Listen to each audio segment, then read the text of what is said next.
నమస్తే తెలంగాణ. ప్రజాపాలన ప్రజాపీడన.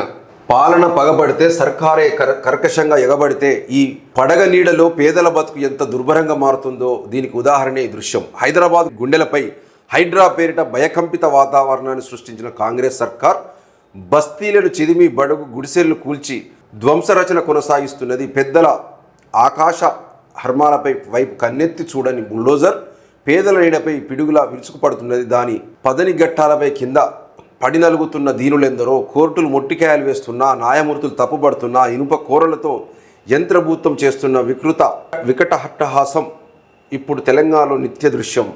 ముందుకు పోనివ్వకుండా ఇలా అంటే హైడ్రా ఏమి ఏ పేజీలు ఇచ్చిరు? ఇది 4-5 చూడు మిత్రులారా, హైడ్రా దాని సంకల్పం, దాని లక్ష్యం మంచిదే కావచ్చు, కానీ పోతున్న తీరు సరి అయినది కాదు. రాష్ట్రంలో కాంగ్రెస్ ప్రభుత్వం అధికారంలోకి వచ్చినాక మొదటి సంవత్సరం హైడ్రాను పట్టుకొచ్చి ఉన్న ఆదాయం జడగొట్టుకున్నట్టు అయింది. సరే, ధనికుని జోలికి పోతే ఏం కాదు. రేవంత్ రెడ్డి గారు హైడ్రా వచ్చినాక నాగార్జున, సినీ హీరో నాగార్జునది ఒకటి ఫంక్షన్ హాల్ కూలగొట్టినాక ప్రజలందరూ హర్షించారు, అబ్బా గొప్పది హైడ్రా, గొప్ప ప్రభుత్వం అని చెప్పేసి. అక్కంచెలు తీసుకుపోయి మూసీ నది ఒడ్డున పేదల గుడిసెల మీద పెడితే ప్రభుత్వానికి ఎంత వ్యతిరేకంగా వచ్చింది. వాడు పేదోడు ఆక్రమణలో ఉన్నాడు కావచ్చు, కబ్జాల్లో ఉన్నాడు కావచ్చు, బఫర్ జోన్లో ఉన్నాడు కావచ్చు, కానీ పేదోని మీద పెట్టిన పొక్లీన్కు ఒక సినీ హీరో, ఒక సౌండ్ పార్టీ, ఒక కోటీశ్వరం పెట్టిన పొక్లీన్కి ఎంత తేడా ఉందండి. ఇక్కడ ప్రభుత్వానికి ప్రశంసలు, సానుభూతి వచ్చింది, పేదోని మీద పొక్లీన్ పెట్టే వరకు వ్యతిరేకత వచ్చింది. ఇది ఏం ప్రభుత్వం రాని ప్రజల్లో ఒక చర్చ నడుస్తుంది. కాంగ్రెస్ ప్రభుత్వం కూడా ఆలోచన చేయాలి. పేదల పాలిట ఖచ్చితంగా మీరు మంచిగా ఉండాలి, వాళ్లకు పునరావాసం కల్పించినాక వీళ్ళని ఖాళీ చేయాలి. ఏం పాపం చేసిన జానెట్ జాగుండు, బతకడానికి తక్కువ భూవా ఏంటిది, ఒక ఇల్లుండు కూడా తప్పైనా, గుడిసె కట్టుకుని వేసుకుంటూ తప్పైనా. ఈ రాష్ట్రంలో ఏం లేనోడు తమ ప్రభుత్వ భూములను కంచె వేస్తున్న భయంతో రాత్రంతా పొలాల వద్ద కాపలా కాస్తున్న రైతులు, జేసీబీ అదురాలు భూమిని ఆదాయం చేసుకుని ప్రయత్నిస్తున్న అధికారులు, ఇగో ఇది ఏంటిది, పొలాల వద్ద వంట చేసుకుని తింటున్న రైతులు, పేదలపైకి హైడ్రా బుల్డోజర్, భూములు ఇవ్వకుంటే ఇబ్బందులే, ఇగో యూరియా కోసం ఇక్కడ చెప్పుంది ఒకటి. ఇది హైడ్రాతోని కాంగ్రెస్ ప్రభుత్వానికి నష్టం తప్ప లాభం లేదు. రేవంత్ రెడ్డి గారు చూడండి, పేదల బతుకు మీద బుల్డోజర్లు పెట్టకండి సార్, అన్యాయం అది. ఎవడు కోటీశ్వర్లు లేకపోతే కార్పొరేట్ వ్యవస్థలు కబ్జాలు చేసి పెద్ద పెద్ద బిల్డింగ్లు కడతాడు, చూస్తలేరట. అవి ఇట్లా పనిపట్టండి. ముందు ఫస్ట్ ఆ ఎంఐఎం, ఆ ఫాతిమా కాలేజీ మీద దృష్టి పెట్టండి. నడి చెరువులా కట్టిరు కదా. అడవి బిడ్డల ఆక్రందన, కాంగ్రెస్ ఏడాదిన్నర పాలనలో అడవి బిడ్డలు అరణ్య రోదన పెట్టేసి బుల్డోజర్ల రాజు. రేవంత్ రెడ్డికి పేరు పెట్టేసి ఏది నమస్తే తెలంగాణ వాళ్ళు. కాంగ్రెస్ సర్కారు ఏడాదిన్నరల కూల్చివేతల పాలన, హైడ్రా పేరుతో విధ్వంసం, అభాగ్యుల ఆక్రందన, అడవులు నరికివేత నుంచి ఆదివాసుల భూముల వరకు.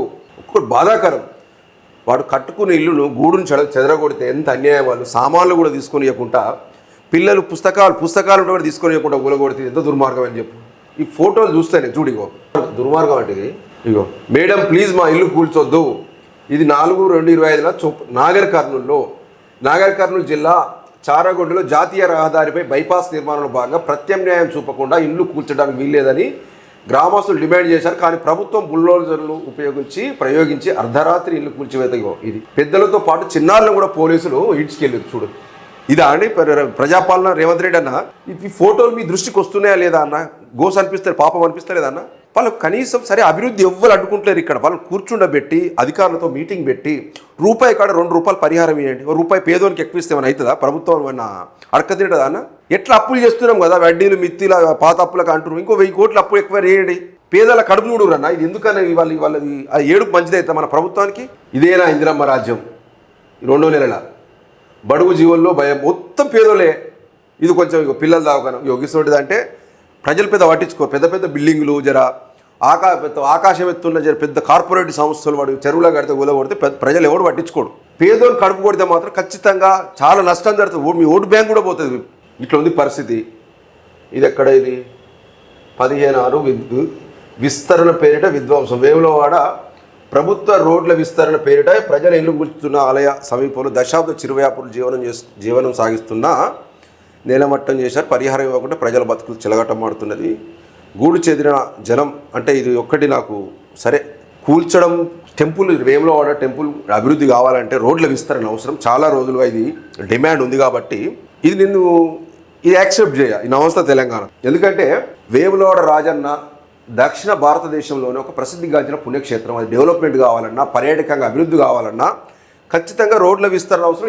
7 సంవత్సరాల నుంచి వాళ్ళు మెంటల్గా ఫిక్స్ అయ్యారు. కానీ ప్రభుత్వం సరి అయిన పరిహారం ఇవ్వకుండా కూల్చేసడం అనేది కరెక్ట్ సరి అయిన విధానం కాదు, పద్ధతి కాదు.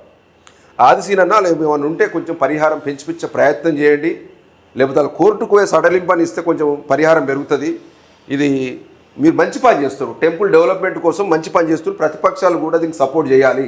ఆలయ అభివృద్ధికి, రోడ్ల విస్తరణకు సపోర్ట్ చేయాలి ఖచ్చితంగా. నష్టపోయిన బాధితులకు కూడా ప్రభుత్వం ఆదుకోవాలి ఖచ్చితంగా. ఎందుకంటే వాళ్ళ త్యాగాలు అవి. టెంపుల్ డెవలప్ అవుతుంది భవిష్యత్తులో.